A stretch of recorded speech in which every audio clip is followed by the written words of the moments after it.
inilah karena baru ini sedang disusun.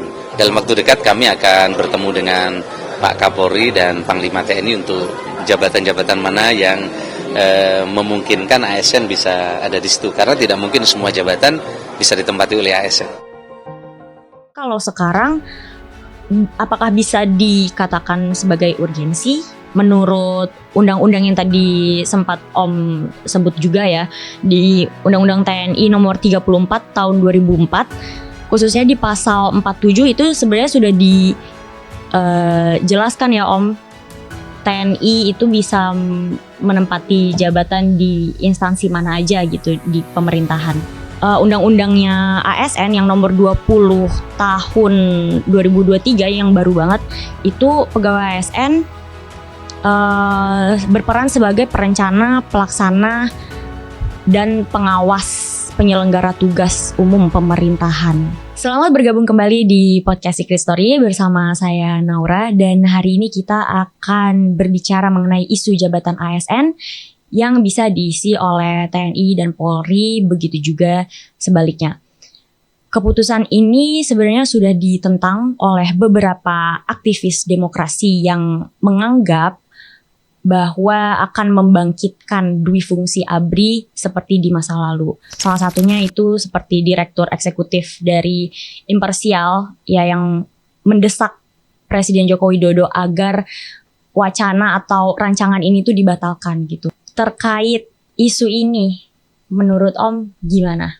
Isu ini sebenarnya isu menarik gitu loh. Cuma karena tertempel atau tertutup dengan isu pemilu ya, ada MK yang sekarang masih berlangsung, terus kemarin penghitungan suara, isu-isu politik, akhirnya ini agak sedikit terkubur. Mungkin menurut saya itu ketika nanti MK selesai atau Ramadan selesai, mungkin muncul lagi gitu. Tapi ya kita coba membahasnya sebenarnya dari perspektif kita ya. Jadi menurut saya, kalau saya melihatnya sebenarnya apa yang sudah digariskan di dalam Undang-Undang TNI itu nomor tahun 2004 ya, terkait jabatan itu sebenarnya kan ada beberapa yang sudah diisi gitu. Itu nggak ada masalah lah ya, maksudnya memang ada aturan yang memang kementerian-kementerian atau badan-badan yang memang masih terafiliasi dengan TNI Polri gitu loh. Betul. Tapi yang sekarang ini ketika sejumlah elemen-elemen masyarakat termasuk lembaga swadaya masyarakat itu berpikirnya agak sedikit liar ini terkait seperti apa RPP yang akan dirancang itu. Gitu kan. Seperti apa nanti bentuknya, karena kalau dilihat dari urgensi kan tidak ada urgensi gitu loh.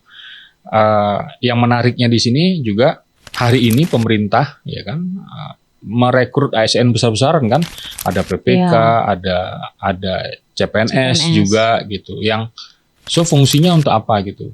Untuk apa gitu? Rekrut banyak-banyak sementara ini saling bisa ngisi. Nah, hal yang perlu digarisbawahi menurut saya gini. TNI Polri itu profesi eksklusif. Maksudnya tertutup dalam hal ini.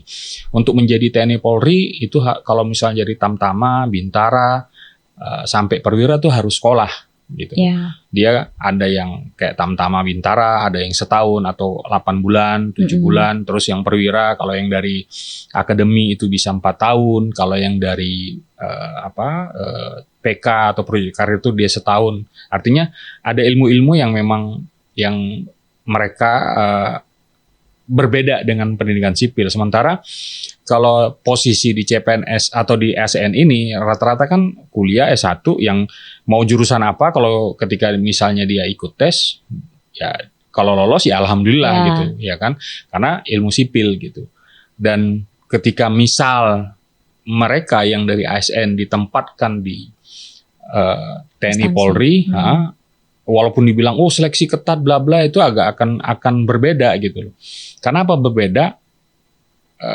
Kehidupan lingkungan sipil, organisasi sipil dengan lingkungan militer tuh hal yang berbeda gitu. Beda, betul. Ya kan? Terus di posisi-posisi tertentu di lingkungan militer itu atau TNI Polri itu ada sekolahnya, ada kursusnya, ada macam-macamnya lah untuk menempat. Misalnya gini, untuk mendidik seorang menjadi komandan saja, misalnya di kalangan perwira, itu dia harus ikut sesko kan. Ya. Ada seskoal, ya kan, ada seskoat, ada sesko AU gitu. Begitu juga di Polri ada sespimnya gitu. Itu butuh waktu hampir setahun juga untuk pendidikan itu. Baru setelah itu mereka disalurkan, ada yang jadi ini gitu loh. Nah, sementara sipil itu sendiri kadang-kadang hanya berbekal kalau misalnya mau naik jabatan kejar S2 gitu, terus atau kursus apa gitu loh. Sudah bisa. Nah, sudah bisa mengajukan misalnya untuk in passingnya atau apa gitu. Berbeda dengan militer dengan tingkat kompleksitas yang diurus tuh dia homogen, dia bukan heterogen. Okay. Menariknya kalau seorang TNI Polri yang ditugaskan ke sipil, dia lebih cepat beradaptasi. Okay. Nah, karena faktor itu tadi, ada ilmu kepemimpinan. Kemampuan dia mengorganisir, kemampuan dia mungkin belajar cepat dengan berkomunikasi dengan bawahannya, mengorganisir, itu yang paling penting. Jadi ada beberapa yang kita lihat, orang-orang yang militer memang ditempatkan di posisi sipil, lebih cepat beradaptasi. Karena memang mereka terbiasa untuk menyesuaikan diri kan. Yeah. Ini terlihat misalnya ada yang kalau misalnya dia rotasi tugasnya misalnya dari Pulau Jawa dipindah ke Kalimantan, dipindah ke Sumatera, dipindah ke Papua, mereka lebih cepat beradaptasi itu. Kadang-kadang kan banyak orang yang sulit untuk beradaptasi. Yeah. Nah, mereka paling butuh 1-2 bulan, selepas itu dia sudah menyesuaikan dengan masyarakat setempat atau situasi setempat gitu. Ya ibaratnya dalam hal beradaptasi 90% berhasil, 10% yang kadang-kadang karena penugasan gitu kan. Ada juga yang sulit beradaptasi, tapi mayoritas mereka punya ilmu itu, beradaptasi itu. Ini yang kedepannya agak berbeda gitu loh. Nah, walaupun kita juga belum tahu sampai tingkat mana gitu. Nah, seingat saya zaman waktu masih darurat militer itu di Aceh itu ada beberapa desa yang di Aceh itu karena faktor keamanan itu lurah atau camatnya itu diisi oleh sejumlah perwira militer. Oh. Ada. Tapi itu boleh. Waktu itu kondisi. Karena Hmm. kondisinya daerah itu dianggap daerah merah yang butuh penanganan khusus, jadi diangkatlah camatnya waktu itu. Kalau nggak salah camat itu pangkatnya kapten, terus di bawahnya kalau ada lurah itu kalau nggak salah sekitar letnan gitu. Kalau nggak salah saya, karena sempat itu ada beberapa wilayah di Aceh itu yang diisi oleh tentara. Tapi setelah damai, setelah ini dia ditarik lagi gitu. Kasuistis. Nah, kasus ini juga kalau di era tahun dulu tuh sempat juga ketika terjadi banyak pemberontakan, ketika seluruh aparat sipil lumpuh, ya kan, sejumlah aparat-aparat yang ditinggalkan, pos-pos sipil yang ditinggalkan itu diisi oleh tentara. Jadi ketika pada waktu kita lihatlah misalnya sejarah ketika terjadi Doorstad ke Jogja tahun 1948 atau 49 oleh Belanda itu, ya kan, Bung Karno diambil atas muasahari di ini sama Belanda, kan kekosongan walaupun ada pemerintah sementara di Bukit Tinggi sama yang terus pindah ke Aceh. Nah, siapa yang mengisi pos-pos ini? Yang mengisi pos-pos ini ya tentara pada waktu itu dengan kondisi. Sebenarnya ini kan ada sejarahnya. Kenapa? Kalau dulu dibilangnya tuh kalau di Orde Baru dua fungsi. Kalau lebih tua sedikit bahasanya itu jalan tengah yang dicetuskan tuh oleh oleh Pak Nas gitu loh. Jadi dalam hal ini pada waktu itu idenya adalah Pak Nas meminta kepada Bung Karno bahwa personil militer ini diperbolehkan untuk katakanlah berkarir dalam bidang sosial politik tapi secara perorangan. Jadi ketika mereka mau menempatkan jabatan posisi itu lebih ke perseorangan. Okay. Nah, cuma makin kesini. Jadi tapi hanya beberapa orang aja gitu ya Om? Bukan. Jadi dia bukan membawa lembaga, bukan TNI-nya, bukan ABRI-nya pada waktu itu, tapi secara individu saja. Nah, ketika Orde Lama selesai, runtuh, berganti Orde Baru, sebenarnya niat Pak Harto itu bagus. Maksudnya kalau kita terjemahkan secara positif ya, untuk ya di era itu era perang dingin kan, baru selesai dengan persoalan PKI untuk mengawasi ini. Tapi belakangan bukan lagi secara personal, tapi sudah organisasi. Jadi penempatan misalnya perwira-perwira militer atau personil militer dalam jabatan sipil itu diorganisasikan oleh tentara, oleh ABRI pada waktu itu. Kalau nggak salah dulu jabatan itu tuh, kalau nggak salah saya itu perannya Kasospol. Kasospol itu kepala sosial politik. Jadi siapa gubernur, siapa bupati, siapa wali kota. Karena kan dulu tidak ada pemilihan langsung. Betul. Yang ada itu ada calon diajukan ke DPR setuju baru dilantik gitu loh.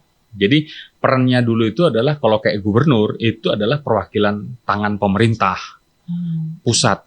Jadi prosesnya sedikit aja ya proses. Kos politik pada waktu itu tidak terlalu besar karena sistemnya adalah penunjukan, tapi melalui mekanisme DPR kalau nggak salah saya. Jadi siapa murni jadi bupati, jadi ini, jadi apa? Jadi wali kota, gubernur itu kalau dari kalangan militer itu ya dia sudah ada mekanismenya. Jadi organisasi yang menangani.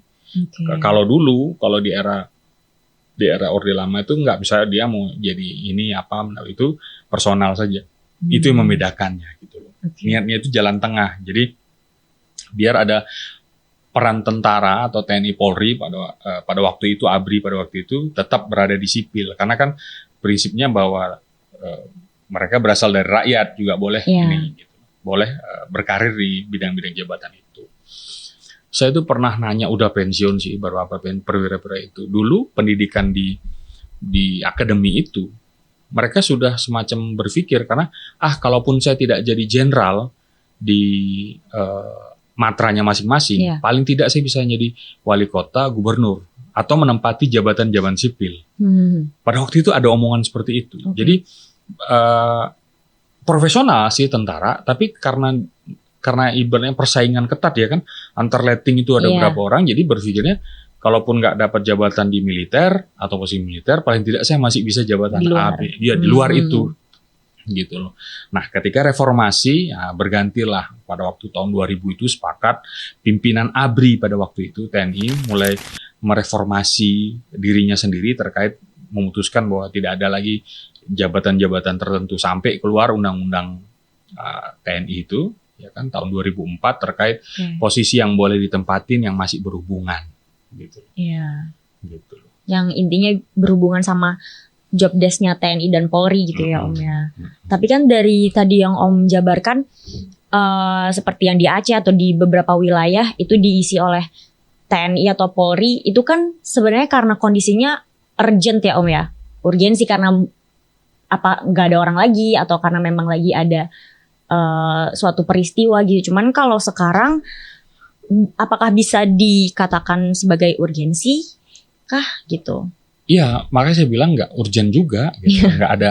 Maksudnya saya masih menerka ya pemikirannya Pak Menteri ini kan, Menteri PAN RB ini dengan DPR. Sementara DPR juga mewanti-wanti agar RPP-nya itu seperti apa gitu. Karena nanti ke depannya juga, walaupun kita juga belum tahu, tapi paling tidak kita bisa memprediksi terjadi persaingan yang tidak sehat. Kalaupun dibatasi mungkin sampai jabatan apa, eselon berapa gitu loh. Tapi kan nanti juga terjadi kecemburuannya gini, pertanyaan juga loh. Misalnya perwira yang dibagi gitu loh. Apa namanya? Terus apakah Bintara atau Tamtama nggak bisa misalnya kayak camat kah gitu kan, lurah kah atau di posisi tertentu. Nah, itu yang menjadi kontraproduktif juga menurut saya. Jadi harus transparan nih urusan seperti ini gitu. Ini jadinya masih abu-abu juga ya? Menurut saya sih, karena kan isu ini tenggelam ya juga karena persoalan isu masih diliputi pemilu. Nanti terkadang masyarakat kita itu latahnya pada saat ternyata muncul, baru mulai rame. Hal seperti ini tuh dibutuhkan transparansi itu tadi kan. Apa urgensinya? Maksudnya apa? Mau ngapain? Tujuannya itu apa? Tidak serta-merta ketika pemerintah sudah menyetujui ini akan ini gitu. Dihitung nggak yang seperti yang kita bilang tadi, siap nggak ASN menempati jabatan di TNI Polri sampai batas mana, sampai jabatan apa? Karena lagi-lagi saya bilang TNI Polri ini organisasi eksklusif. Kenapa saya bilang eksklusif? Dia organisasi tertutup.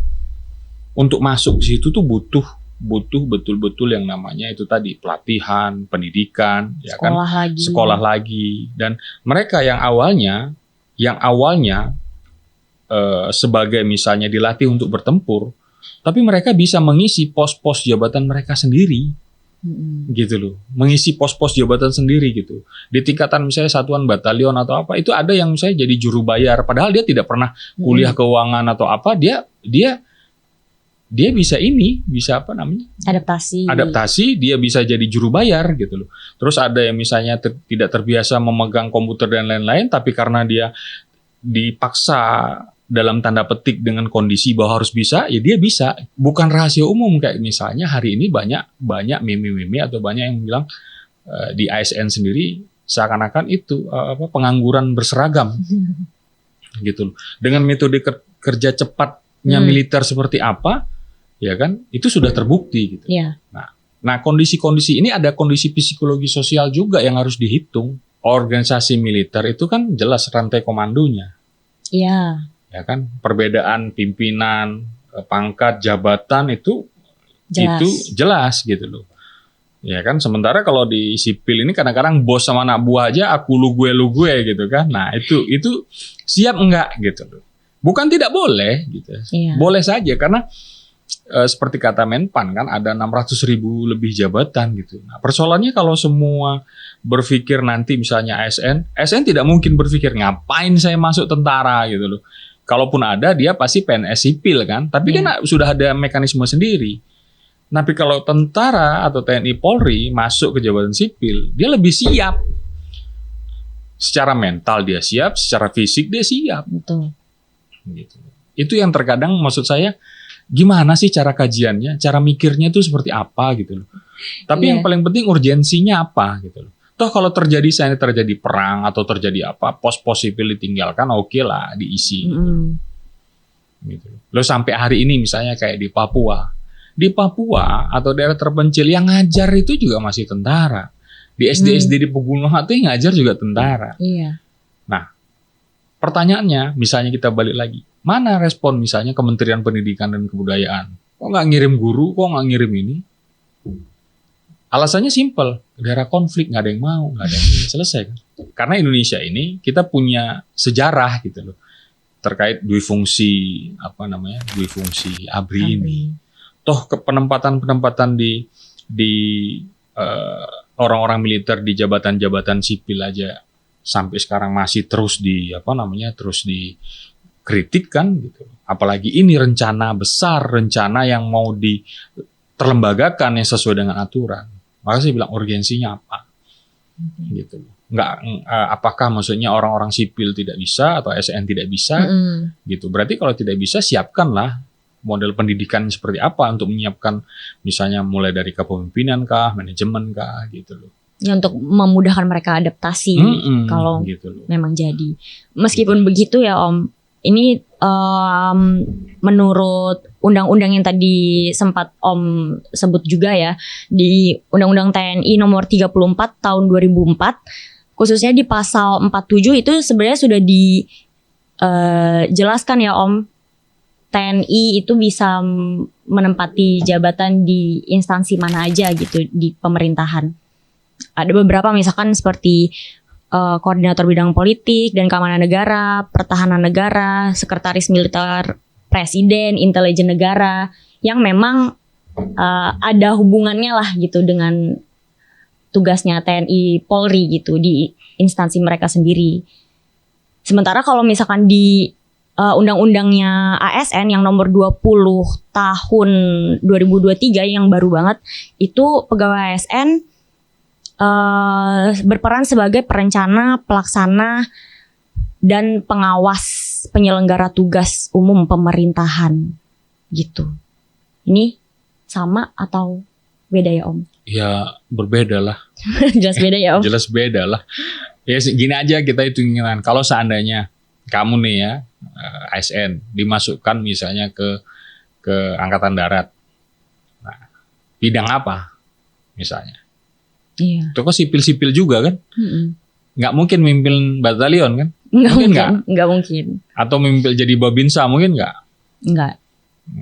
Ya, itu yang menjadi pertanyaan hari ini. Gitu. Menurut saya ini jebakan gitu loh, ya kan? Menurut saya jebakan, masuk ke dalam jebakan ini bermasalah lagi, nanti tentara makin dikerdilkan lagi. Jadi menurut saya ini seakan-akan nih betul kelihatannya seperti ada melegalkan lewat aturan undang-undang.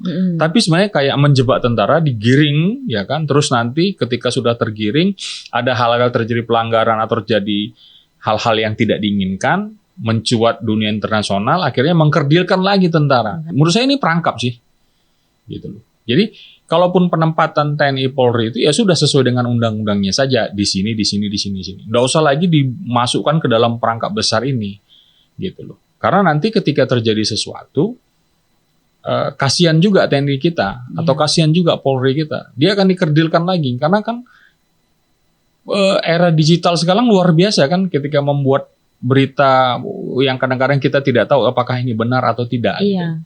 Gitu. Jadi menurut saya ini kayak jadi perangkap besar lah, gitu loh. Kenapa kok mau masuk dalam ini? Karena pasti negara-negara kampium demokrasi seperti Eropa, Amerika pasti akan berbicara ngapain kalian masuk sini, sementara di belahan dunia lain itu nggak ada militer atau Polri ya profesional aja mengurus itu. Toh kalaupun ada yang masuk dalam sistem jabatan sipil karena profesionalnya itu tadi, karena diminta, ya kan, karena memang dia wajar dan pantas gitu. Jadi bukan dilembagakan. Ini kan mau dilembagakan seakan-akan boleh tukar-tukar menukar posisi, kan? Iya, posisi itu. Itu yang menurut saya agak bahaya ya ke depan gitu.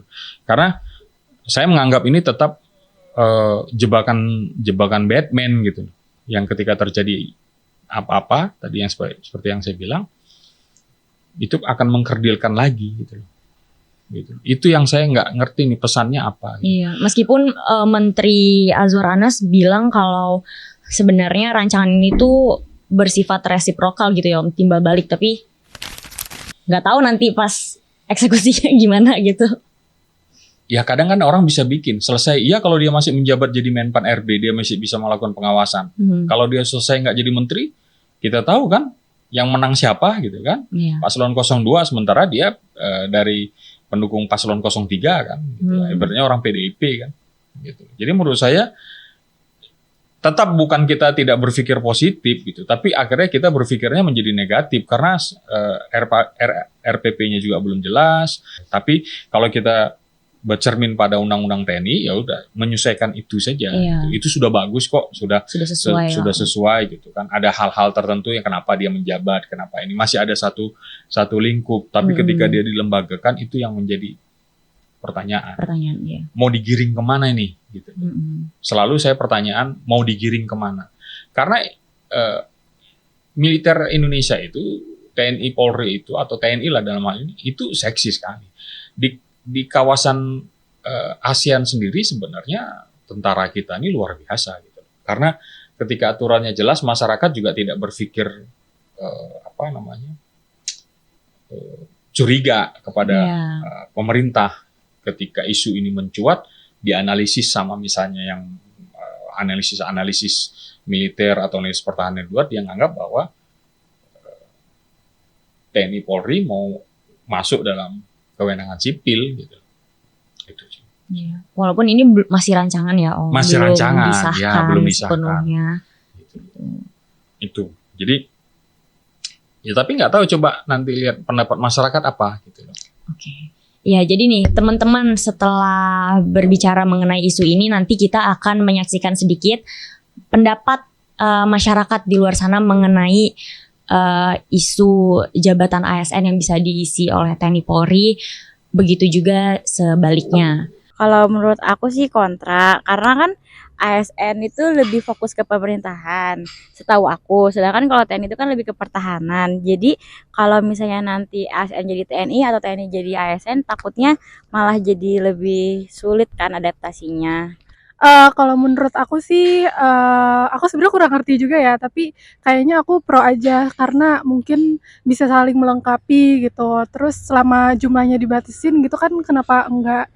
Aku kayaknya kontra deh kalau masalah itu. Saya menurut aku kan masing-masing udah ada perannya ya. Jadi kalau misalkan bisa saling tukeran gitu, takutnya malah nggak maksimal. Jadi menurut aku mending nggak usah aja gitu, karena sayang aja. Jadi teman-teman, kita baru aja lihat pendapat dari masyarakat di luar sana mengenai isu jabatan ASN yang bisa diisi oleh TNI dan Polri.